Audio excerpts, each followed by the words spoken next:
Makalipas ang alas 4 ng hapon. Alamin kung ano ang mga ginagawa, mga nagawang proyekto, programa para sa pag-unlad, balita at public service mula sa mga lungsod hanggang sa mga baryo. Dito lang sa DILG sa DZRH Break Time. Kasama ang mga lingkod sa pagbibigay serbisyo publiko, sina DILG Secretary Benhur Abalos at Lakay Mayor Deo Macalma sa DILG sa DZRH Break Time.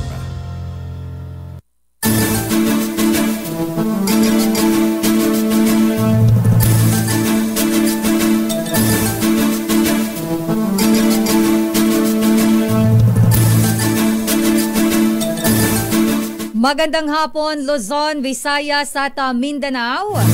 Ngayon po ay Miyerkules, May 1, 2024, Labor Day.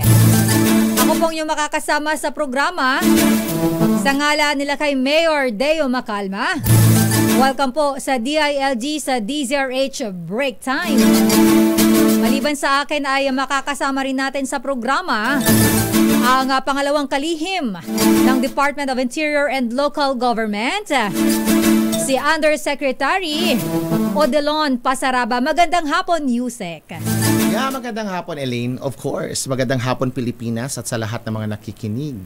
At always, nakaantabay sa ating on-air at online sa DILG DZRH Break Time. Magandang hapon at po sa ngalan, Elaine, ng ating butihing Secretary Benhur Abalos, ang inyong makakasamang in DILG dito sa DZRH upang mas lalo naming mailapit ang gobyerno, ang aming ahensya sa publiko pagdating sa pagbibigay ng serbisyo. At dahil tulad ng aming Secretary na siyang matino, mahusay at maasahan, na kaya namin or handa naming paglingkuran at pangalagaan ang kapakanan ng ating mga mamayan. Lady L, magandang hapon. Yes, Yusek. At bilang bahagi po ng mas pinalawak na paghatid ng balita at serbisyo, ang DZRH po ay live ninyong mapapanood sa DZRH News Facebook page, sa DZRH News Television, sa aming pong YouTube channel, sa aming website dzrhnews.com.ph, sa inyo pong mga cable channels, nationwide po yan. And of course, sa inyo pong mga radyo via 666 kHz. And maaring tumutok sa aming DILG Facebook page para sa inyong mga katanungan or nais na idulog sa aming ahensya, mga question at mga pwedeng pang news, Lady L. Tayo po ay naka-live sa aming DILG Philippines official Facebook page. At bago natin puntahan ang ating mga bisita, Yusek, mamaya meron tayong mga makakasama via Zoom. Excited akong makausap sila mamaya. May mga pag-uusapan po tayo. Pero sa ngayon ay tumungo po muna tayo sa mga latest happenings at aksyon sa DILG. Tama, Elaine. At sa DILG Balita at Aksyon, ating tatalakayin ang mga latest news at happenings sa DILG.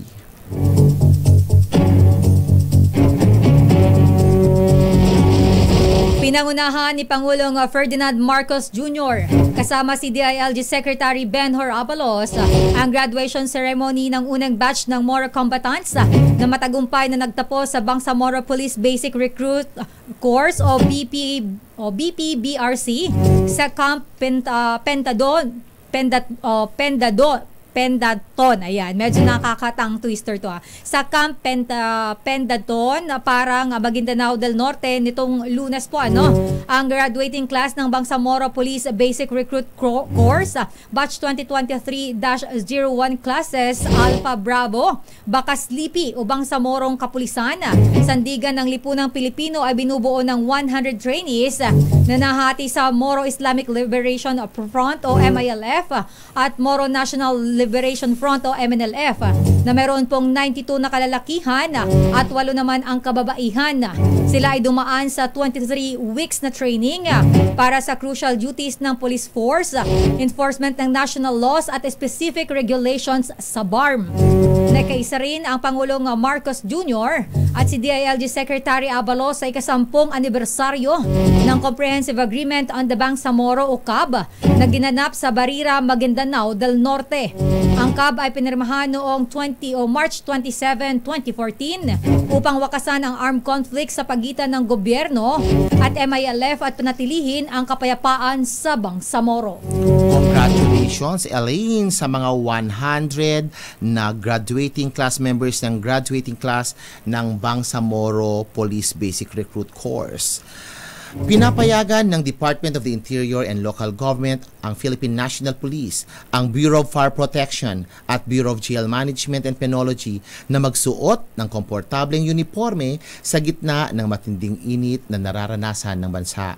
Batay sa memorandum, inatasan ng PNP ang PNP, BFP at BJMP na maglabas ng advisory sa mga personnel kaugnay ng pagsusuot ng light uniforms habang ginagampanan ang tungkulin at upang makaiwas sa banta ng heat-related illnesses gaya ng heat cramps, exhaustion at maging heat stroke. Kaugnay niyan, nagpatupad ng BJMP ng modified schedule sa pagsusuot ng uniforms ng kanilang personnel ngayong tag-init. Mula Abril 22 hanggang Hunyo 15, magsusuot ng gray shirts tuwing Martes hanggang Biyernes ang BJMP personnel sa mga jail facility at magsusuot lamang ng regular bush coat at general office attire tuwing Lunes ang junior officer ranks, gayon din ang junior non-officer ranks. Oo, kasi napakatindi ng init ng panahon, Yusek, ano? Kanina lang mayroon tayong flash report mula dyan sa may Pili Camarines Sur dyan sa Bicol Region, Yusek. 3 empleyado ng LGU Pili ang nasawi dahil sa heat-related illnesses. Wow! Kaya mag-ingat-ingat po ang ating mga kababayan. Laging tatandaan na ang inyong kalusugan at ang inyong kasiguraduhan ay mahalaga. Oo, Yusek, kaya mahalaga po na stay hydrated at kapag sobrang mainit, wag na pong lumabas ng bahay at kung may medyo hindi magandang nararamdaman ay magsabi agad sa kasama. Sa mga lokal na pamahalaan, siguro sana mayroon tayong magagawa dito sa mga 42,000 plus na barangays sa ating mga syudad, munisipyo at maging probinsya. Then tingnan natin ang ating pwedeng magawa na hakbangin tungkol sa mga heat-related illnesses or mga solusyon tungkol dito. Opo, sige, Yusek. Mamaya pag-usapan natin yan, Yusek. Samantala, plano namang palawaki ng DILG sa buong bansa ang Revitalized Police sa Barangay o RPSB matapos ang pilot testing nito sa Muntinlupa. Sa isang press conference, sinabi ni DILG Secretary Benhur Abalos na muling binubuhay ang mas komprehensibong Revitalized Police Program upang mas matutukan ang kriminalidad sa bansa, lalo na ang paglaban sa iligal na droga. Dagdag pa ng kalihim, mas pinaigting din ang supply and demand reduction laban sa iligal na droga ng Philippine National Police at PDEA sa pamamagitan ng programang Buhay Ingatan, Droga'y Ayawan program o yun pong BIDA program. Sa ulat ng PNP, aabot sa 32 billion pesos na halaga ng iligal na droga ang nasabat ng pamahalaan noong Hunyo. Naku, ang laki, Yusek, noon pong June 1, 2022 hanggang April 21 ng kasalukuyang taon, pumalo sa 32 billion pesos ang halaga ng iligal na droga ang nasabat dito sa ating bansa.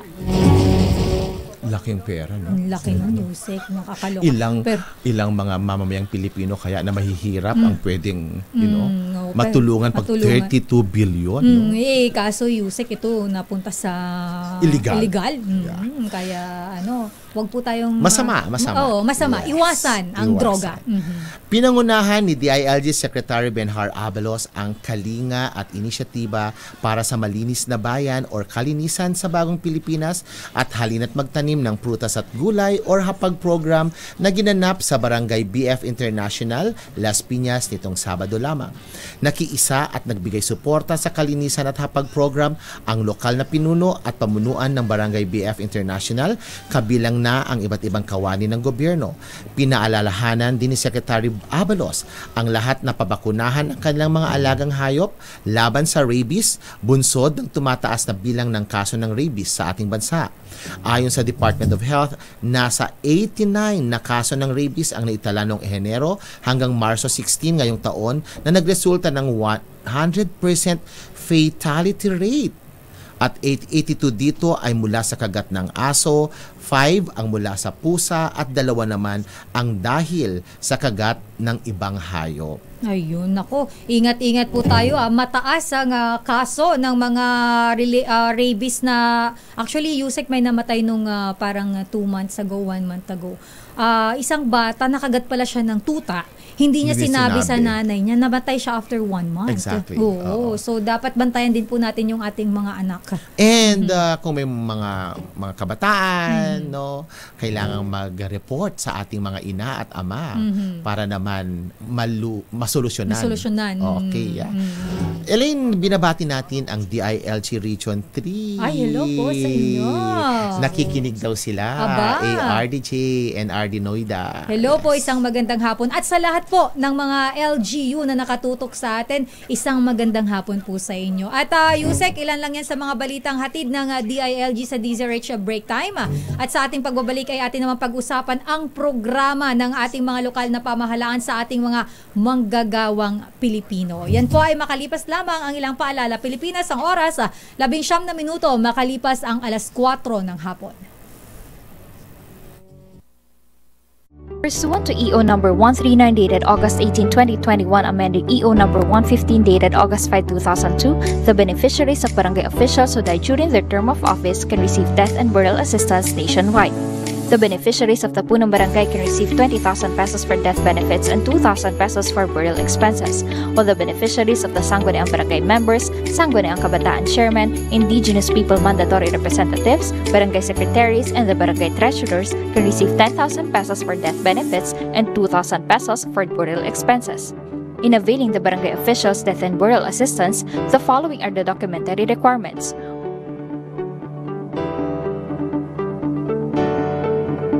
The total processing time of barangay officials' death and burial assistance is 46 working days, including the 20 working days for the DBM to release the fund. Since the implementation of the BODMA program in 2002, the DILG has provided a total amount of 686,386,000 death and burial assistance to the beneficiaries of the DBOs. Currently, the continuous enhancement of the BODMA information system is one of the priorities of the department as the processing of death and burial assistance is being done online. This effort underscores the department's commitment and support to the marching order of our President to facilitate the full digitalization of processes in the bureaucracy and collectively strive towards a matatag na bagong Pilipinas. Mga sumbong at suwestyon mapapanood at mapapakinggan sa DILG sa DZRH Break Time tuwing Miyerkules 4:00 ng hapon kasama ang mga tagapagbigay serbisyo publiko Lakay Deo Macalma at DILG Secretary Benhur Abalos. DILG sa DZRH Break Time.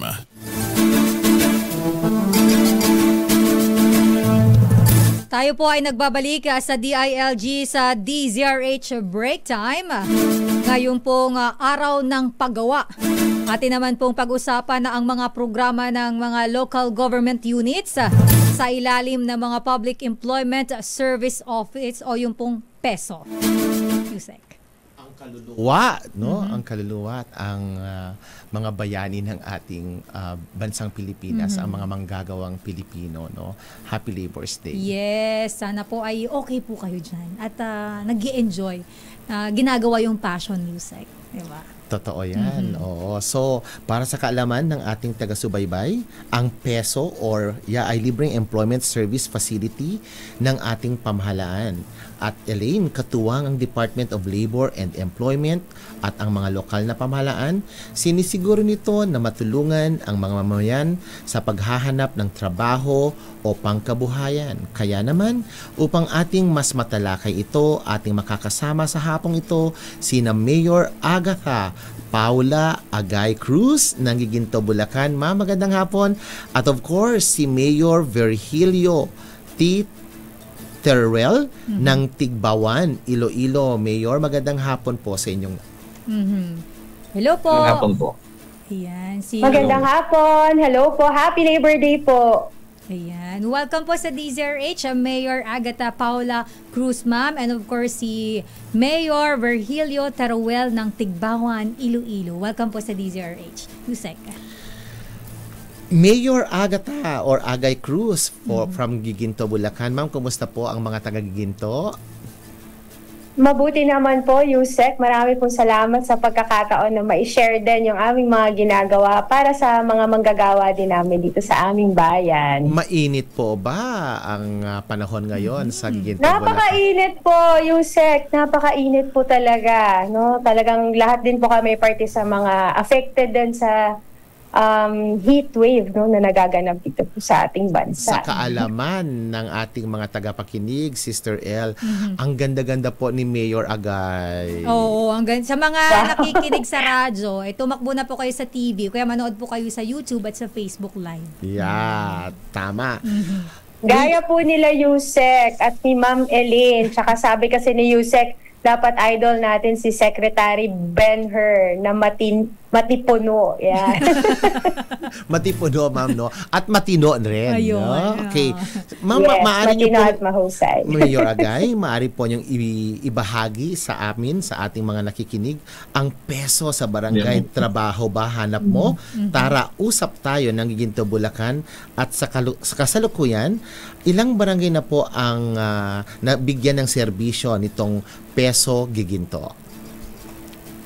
Marami pong salamat. So yung gaya po ng binanggit ng Yusek, no, ang ating pong peso o yung Public Employment Service Office is isang multi-service employment facility na tinatag, so part ng ating local government unit under the PESO Act, no, na nagpo-provide po ng free employment, counseling, training sessions. Yun naman pong aming peso sa barangay, usap tayo, ay binababa po namin ito pong mga libreng serbisyo ng aming peso sa ating mga barangay. So lahat po doon, meron po kaming local recruitment authority, meron po kami doong offer ng mga training from TESDA as our partner, scholarships na partner na rin po namin, yung talagang mga kumpanya na nagbibigay ng libreng training para diretso trabaho na kaagad sa mga interesado. OFW concerns sa bawat barangay, ina-entertain po namin. Binababa po namin sa bawat barangay itong mga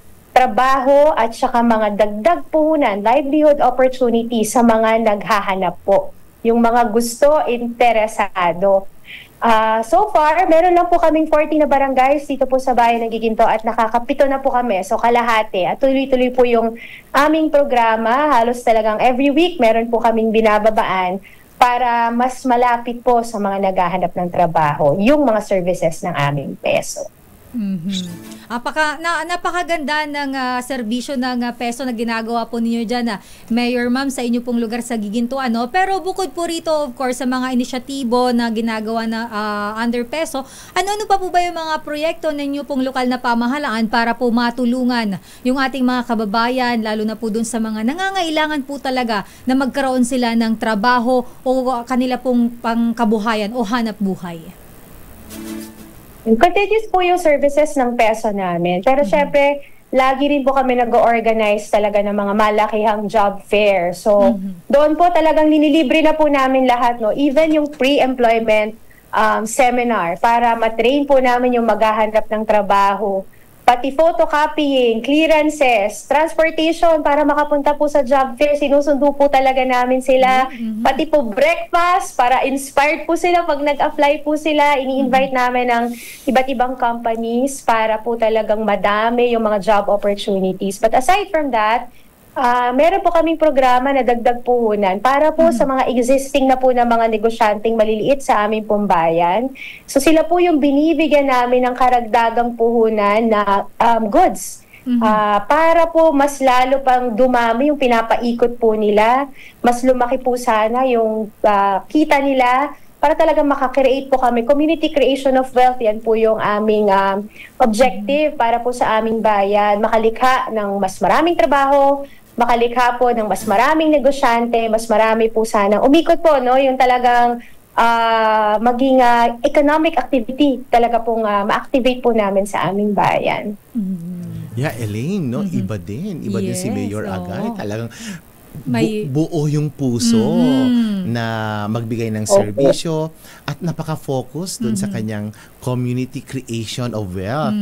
Mayor, ikwento mo nga sa ating tagapakinig kung paano nakatulong itong mga programa na to sa unemployment problem and also low income na problema ng ating mga kababayan sa Giginto at overall kung paano ito napaganda ang ating economic growth, local economic growth sa Giginto, Bulacan, Mayor. Malaki din po. So, minomonitor talaga namin yung unemployment rate, labor participation rate namin, and through these different strategies, continuous po yung trend na pababa ng pababa yung aming unemployment rate dito po sa aming bayan. Minomonitor din po, nag-i-increase na rin po somehow yung purchasing power ng aming mga kababayan dahil sa mga iba't ibang strategies po. Siyempre, other than mga pag-invite pa rin po ng iba pang mga negosyante para dito po mag-invest sa aming bayan. So yun po yung mga naging immediate effect. Nakakatawa po kasi syempre during ito pong mga ginagawa namin, minsan may mga hired on the spot. Meron pong mga nakakakuha ng trabaho na ang sweldo po kaagad ay 17,000 pesos. Para po sa isang bago na nagsisimula, di ba? Napakalaking bagay na po na natulungan po natin na meron po silang pwedeng magastos para sa kanilang sarili, para sa kanilang pamilya. Siyempre, we ensure na lahat po ng companies na we invite, at least dapat, syempre, minimum wage, may additional benefits. So yun po yung nakikita namin talagang added po na benefit para po sa aming town, talagang increased productivity and increase po in the purchasing power. Na syempre, it will redound also to our benefit kasi mas marami rin po kaming taxes na nako-collect na pwede naman po namin magamit for our social services and other basic services namin sa municipality.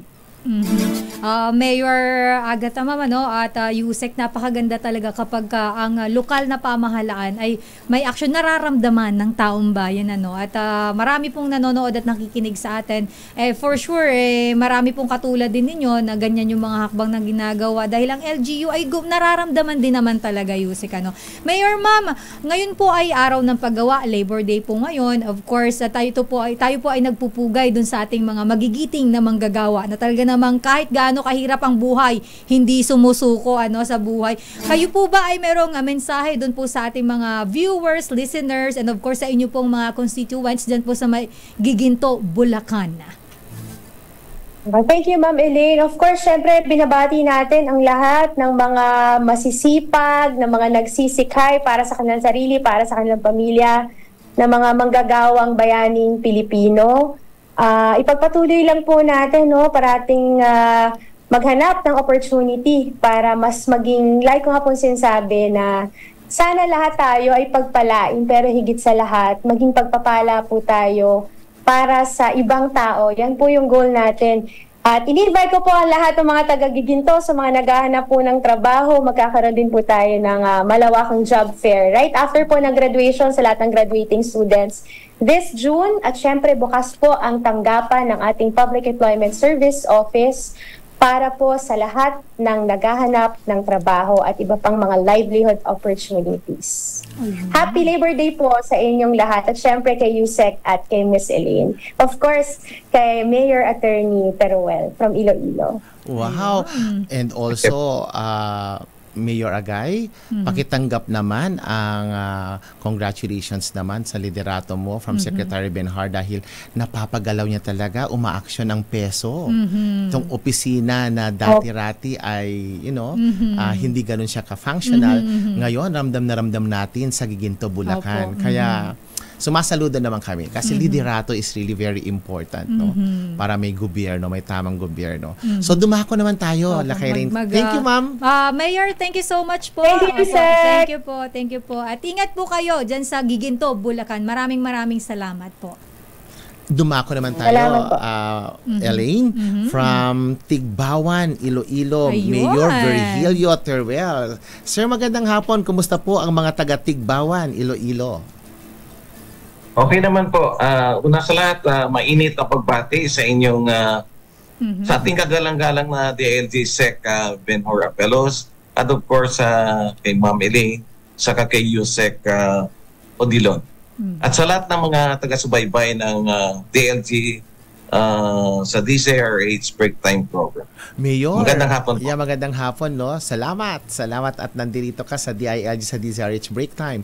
Sinabihan ba ang mga tigtigbawan na makinig ngayong hapon na to para mapakinggan nila itong Public Employment Service Office na binigyan ng parangal ng Best Peso sa Wow! Iloilo Province? Mayor? Yes, Yusek, nakapag-inform kami sa aming mga LGU employees, saka yung sa mga FB post namin, saka sa iba pang paraan na yung mga taga-Tigbawan ay makinig ngayon sa DCRH. Ayun. Yeah, kasi Elaine, no? Mayor Virgilio, paano nyo napagtagumpayan ang paghahatid ng serbisyo sa inyong mga kababayan sa pamamagitan nitong Public Employment Service Office?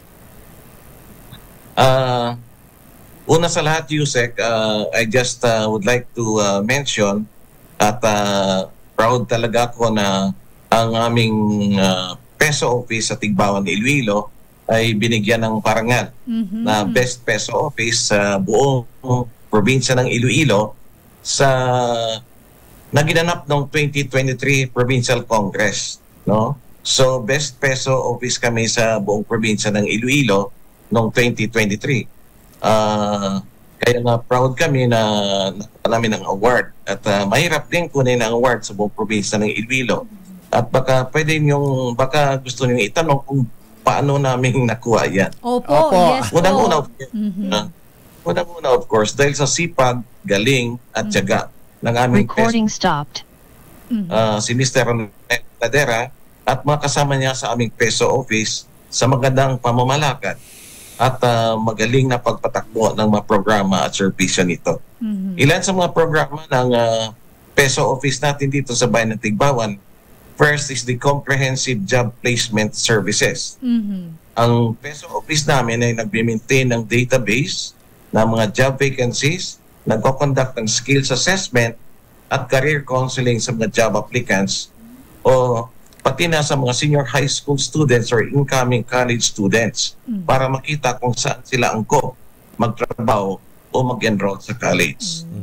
Pangalawa, meron din ang Peso Office ng Skills Training and Development Program. Nakipag-partner ang Peso sa mga vocational schools at technical training centers, especially TESDA, para matrain ang mga interesadong residente ng aming bayan. Meron ding conduct of job fairs and recruitment events ang ating Peso. That's very usual. We are connecting job seekers with potential employers. Nag-i-streamline na recruitment process and accelerating job placements.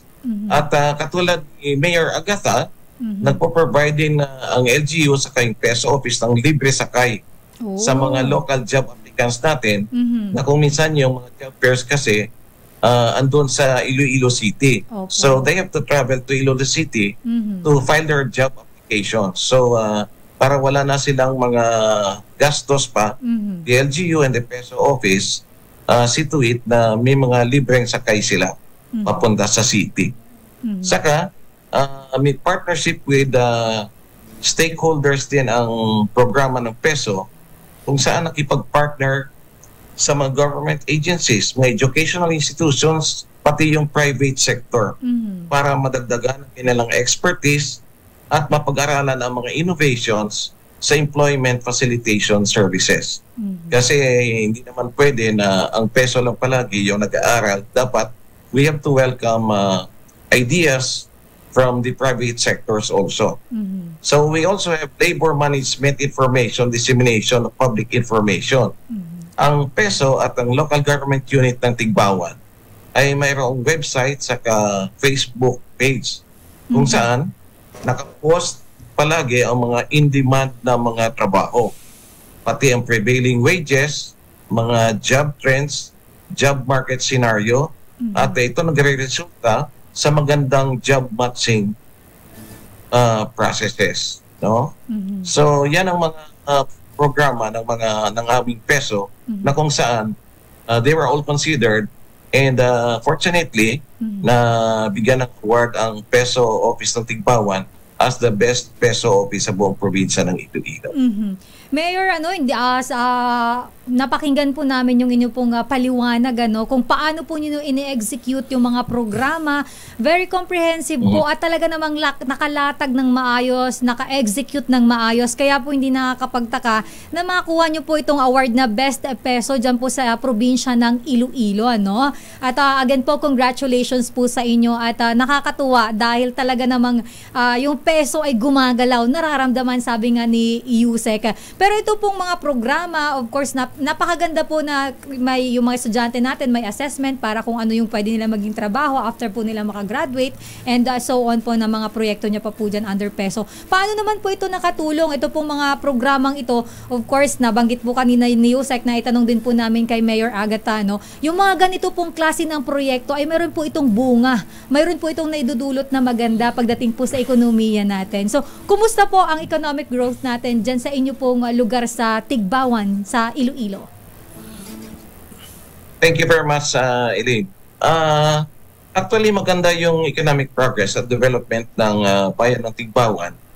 Kasi dahil sa masigasig nating peso office, nagkaroon tayo ng mga malakas na mga tsansa sa pag-i-empleyo. So, maliban sa malaking tulong sa mga individual na makahanap ng trabaho, malaki rin ang naitulong sa mga magandang programa pang-empleyo ng peso sa pagpalakas sa aming lokal na ekonomiya. Sa pagkaroon ng mas maraming trabaho at maayos na kabuhayan, ang aming mga mamamayan ay nagkakaroon ng buying o purchasing capacity para sa kanilang pangangailangan. Tumataas din ang demand sa mga lokal na produkto, industriya at negosyo. Dahil dito ang programa, pang-empleyo ng peso ay nagiging instrumento sa pagpalakas at pagpalago ng ekonomiya ng aming komunidad. Lady Elaine, gusto nating tanungin kay Mayor sa Tigbawan. Mayor, ano yung mga ano yung highest na nature ng job na matatagpuan pala natin sa sa municipality ng Tigbawan? Well, of course, may mga trabaho din kami dito, We offer also sa mga government side, dito sa LGU, at saka may mga negosyo din dito sa Tigbawan, mga beach resorts, merong mga eco parks, mga tourism sites na siyempre kailangan nila ng employees. So, may mga database ang peso sa mga job vacancies na para dyan. So, madali lang sa mga job applicants, sa mga college graduates, mga qualified residents, na kung saan sila angkop. So, doon nire-refer ng peso ang mga job applicants kung saan sila dapat mag-apply. Napakaganda, Lady El. Hospitality, tourism. Tapos meron tayong industrial din, Mayor. Mayor Vergil, maraming salamat dito sa pagpapaunlak mo sa DILG, Lady El. Siyempre, Labor Day ngayon. Oo, Labor Day ngayon. Mayor, kayo po ay for sure, meron po kayong mensahe. Hindi lang po sa inyong mga nasasakupan, kundi maging po dun sa ating mga kababayan na nakatutok sa ating programa ngayong hapon. Ano po ang inyong mensahe para po sa kanila? Yes, thank you very much, Elaine. Thank you very much, Yusek. Ngayong Labor Day na is kung ipaabot ang aking taus-pusong pasasalamat sa lahat ng mga manggagawang Pilipino, especially sa mga manggagawa dito sa aming lokalidad sa Tigbawan, Iloilo.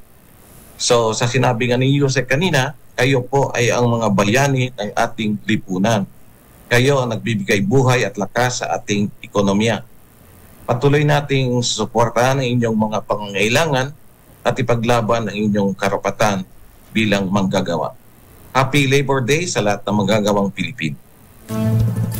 Alright. Lady El, gusto ko kong i-express na naman, siyempre tulad ni Mayor Agay, ang pagsaludo natin sa ating mga lokal na opisyales, lalong-lalo na ang Mayor ng Tigbawan at Mayor ng Giginto. Dahil a functional peso is a reflection of a functional leadership, and of course a reflection of a functional government. At nakaka-proud dahil meron tayong gumagalaw at umaaksyon na gobyerno sa lokal na pamahalaan. Yes, Imagine, unemployment ang problema ng ating mga kababayan, disenteng trabaho, at ang lokal na pamahalaan sumusuporta no, sa national government, sa ating presidente, sa ating mga Department of Labor na magkaroon ng disenteng trabaho sa lokal na level. Kaya sa ating mga local chief executives, nako, Secretary Benar is just so proud of all of you. Ay, ito, totoo naman yan, Yusek. Kapag yung liderato ng isang lokal na pamahalaan ay gumagalaw talaga, no, at nararamdaman, talaga namang maganda ang maidudulot, lalo na dun sa ating mga kababayan. Nabanggit mo nga, Yusek, yung trabaho. Napakalaking bagay po na mayroong trabaho ang ating mga kababayan, lalo na sa hirap ng buhay natin. And of course, kaya Mayor Virgilio Teruel ng Tigbawan, Iloilo, at kay Mayor Agatha Cruz ng Giginto, Bulacan. Saludo po kami sa inyo at maraming salamat. Maraming salamat. Maraming salamat. Mabuhay. Lady L, parang mukhang the future is local? Yes, parang. Hindi parang. Yes, Yusek. Hindi parang. I agree with you. Kasi kapag nararamdaman mo yung nasa baba, alam mo gumagalaw din yung nasa, alam mo yung pag-angat, magkakasabay yan eh. From the lowest to highest, diba? At who knows, may inspire ang mga national dahil gumagalaw ang nasa lokal. Siyempre, Yusek, medyo mahiya tayo pagka gumagalaw yung nasa baba, tas di gumagalaw. Pero thank you so much po, and saludo po tayo dun sa ating mga kababayan, sa ating mga mayor, sa mga kapitan, sa mga barangay kagawad, hanggang sa pinakamababang opisyal ng ating mga, lahat yan nagtatrabaho, Yusek. Yung may mga nagtatrabaho talaga, no. Though may mga iba na medyo nababash dahil hindi daw nagtatrabaho, hindi naman po natin nilalahat na sabihin natin yung iba kasi hindi na natin maiwasan, medyo hindi kailangan ng konting pokpok, Yusek, di ba? Minsan nga nag-aaway dahil sa passion sa trabaho. Oo, totoo yan. Totoo ka dyan, Yusek. Pag-usapan nga natin yan mamaya sa ating pagbabalik. Again, thank you po kay Attorney Virgilio Teruel ng Iloilo at Tigbawan, Iloilo, at kay Mayor Agatha Cruz ng Giginto, Bulacan. Sa ating pagbabalik, Yusek, i-address po natin, merong mga katanungan sa ating, Yusek, ikaw ang sasagot dito mamaya. Sa DILG Connect. Yes, sa ating DILG Connect, bibigyan po natin ng atensyon, pagtutuunan natin ng pansin ang mga katanungan at mga concern ng ating mga kababayan. Yan po ay sa aming pagbabalik Pilipinas, ang oras 50 minutes na po makalipas ang alas 4. Aksyon at serbisyo publiko. Mga sumbong at suwisyon mapapanood at mapapakinggan sa DILG sa DCRH Break Time.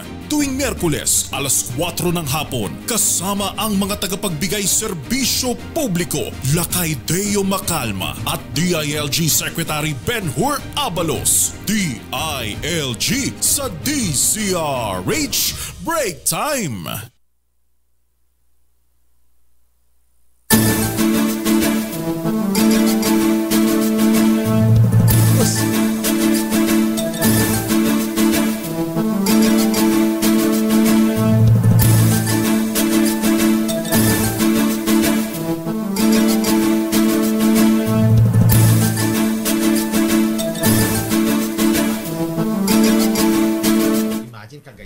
Nagbabalik po ang DILG sa DZRH Break Time at dumako na tayo sa ating DILG Connect para ating bigyang pansin ang katanungan ng mga kababayan natin sa Department of Interior and Local Government.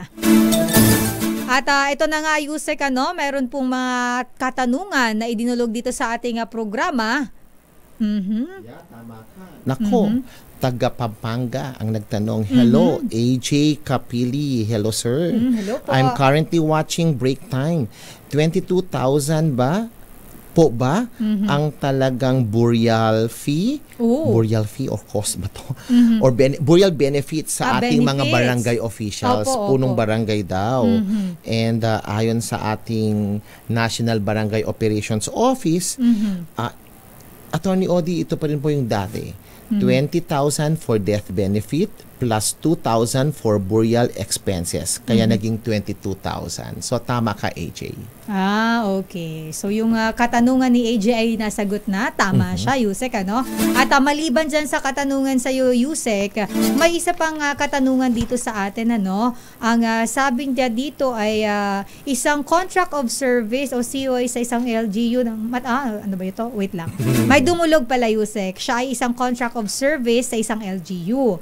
Nang matapos ang kanyang kontrata, hindi siya na-renew ng kanyang employer. Ang kanyang katanungan, Yusek, mayroon po bang tayong batas patungkol sa karapatan ng mga COS personnel sa LGUs? Mga contract of service, no? Atin namang pasalamatan ng ating presidente. Si President Bongbong Marcos. Very good news yun sa ating mga COS saka mga JO. Yeah.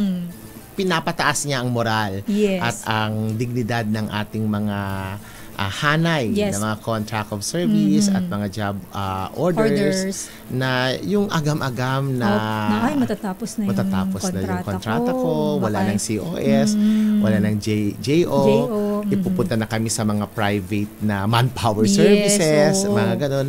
Ay, ang maganda hanggang 2025 po kayo, katapusan ng 2025. Wow, so extended diba? ng 1 year. Yes, okay.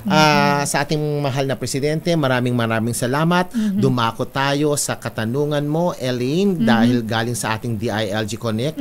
Ano nga ba ang isang contract of service employee? Ayon sa joint circular na nilabas ng Department of Budget and Management at Commission on Audit, ito ay engagement of the services of a person either from a private firm, a non-governmental agency or international organization, as a consultant, learning service provider, or technical expert to undertake a special project of job within a specific period not exceeding 1 year, Lady L. Sister L. Ang COS ay walang employer-employee relationship at hindi maituturing na government employee. Okay. Sila ay hindi sakop ng ating civil service laws, rules and regulations. Pero yung sa katanungan kanina kung may batas ba, sila ay sakop ng Commission on Audit Rules. Okay, yun naman. Ang COS personnel din ay hindi entitled ng regular benefits na natatanggap ng ating mga regular na empleyado ng gobyerno. Alright.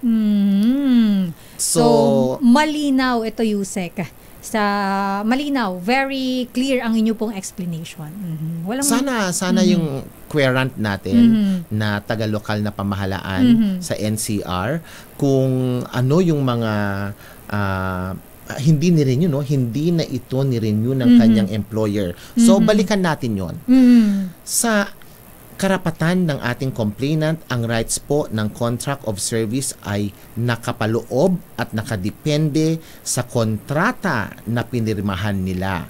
Pagdating naman sa renewal, karapatan ng employer or maging ang ahensya ng gobyerno o lokal na pamahalaan kung sila ay i-renew o hindi. Alright. Once mag-expire na ang kanilang kontrata, nakadepende na ito sa appointing authority kung sila ba ay i-renew. Ayun. Magkakaroon lang ito ng problema kung sa loob ng period ng contract siya tinanggal without valid cause.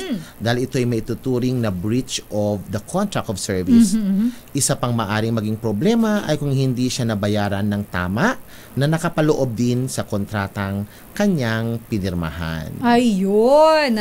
So, wala namang problema. Siguro para ma-renew, galingan. Performance-based diba? yan. Performance-based yan, Yusek. Paano ka i-renew kung hindi ka nagtatrabaho maayos? Kaya, diba? alam mo, sa mga lokal na pamahalaan, maging sa national government agencies, itong mga COS, mga job orders, meron silang mga performance contract din. May mga performance evaluation na ginaganap. Para ginagawa. Para makikita mo naman kung deserve pa ba nitong taong to na mag-renew at magkaroon ng magtrabaho ulit. Kasi kung hindi naman nagpe-perform ng maayos, di ba, Yusek? Tama naman. Kaya naman, syempre, the accountable officer, that is the local chief executive or even the vice mayor, as the case may be, ay tumitingin ng suporta or ebidensya Ebidensya, kung i-renew ba Yes, or i-extend yung kontrata. Kontrata. Kasi since wala naman tong employer-employee relationship, ay kailangan ding busisihin ang performance at productivity level nitong COS na to. Tama yan, Yusek, 'di ba? Kahit nga sa mga pribadong kumpanya po mayroon po na tinatawag na provisionary 6 months. Kung ikaw ay hindi pumasa or yung performance mo ay yung trabaho mo ay hindi mo nagampanan ng maayos, kahit sa loob ng 6 months mahaba-haba na yung Yusek, hindi ka mare-regular. So ang regularization mo depende doon sa performance mo kung paano mo ginagawa ang iyong trabaho. Similarly, Sister L, sa gobyerno, sa experience sa DILG, itong mga COS or mga job orders ay may oportunidad kasi na maging permanente ayun. sa ating ahensya. Kaya kailangan ng merit or performance standards para aakma yung kakayahan doon sa mga permanenteng trabaho or permanenteng posisyon na pwede nilang applyan. Yes. So it's a stepping board as well. Baga, deserve ba niya?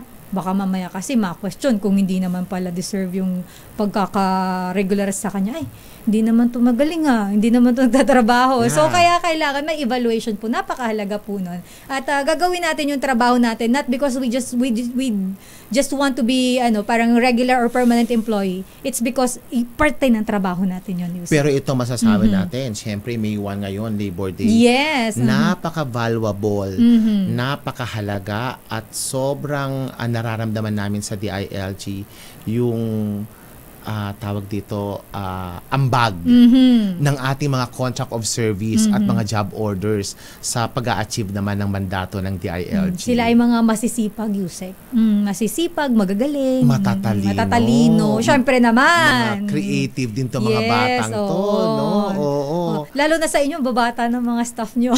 Oo. Pero minamaximize naman ng liderato yung kanilang mga kakayahan. Binibigyan din sila ng mga conducive na terms as well as work environment para ma-nurture yung kanilang yung kanilang kagalingan. Yes. So, Yusek, 4 na minuto na pala makalipas ang 5:00, pero okay lang yan. Yusek, ihabol natin medyo nagtitrending kasi ito online, parang nabanggit ko sa ito kanina. Meron tayong video na ipapakita saglit, RHTV, yung sa mayor ng bayan ng Tobias Fournier dyan sa Antique. Yung hindi ko alam kung suntukan ba ito, yung sinapak po ng isang mayor. Ito ay si Mayor Ernesto Tahanlangit III at si Vice Mayor Jose Maria Fournier. At ang nangyari po batay sa initial na impormasyon na atin pong nakalap, nangyari po ito dahil sa food packs na mula sa Department of Social Welfare and Development. Ang kwento po ay si Vice Mayor ang nag-request ng food packs ayuda para sa kanila pong mga nasasakupan. Pero pagdating daw po ng delivery truck ay narang ni Mayor.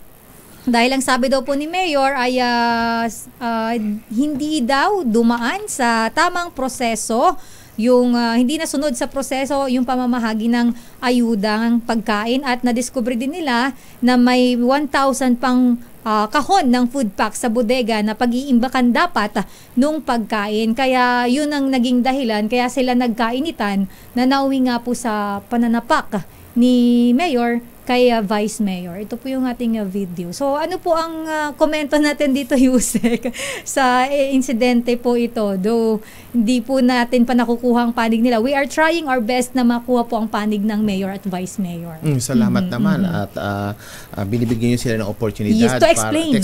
To express. Yes. Para and po, to make kwento. Maipaliwanag ano ba talaga ang totoong nangyari. Yeah. On the part of the DILG, of course, Secretary Benhar is always ma-due process yan. Yes, opo. Kailangan talaga. Binigyan ng instruction ng ating regional director na i-validate mo nga to, magsabit ng report. And I think nagsabitan ng report ng regional director.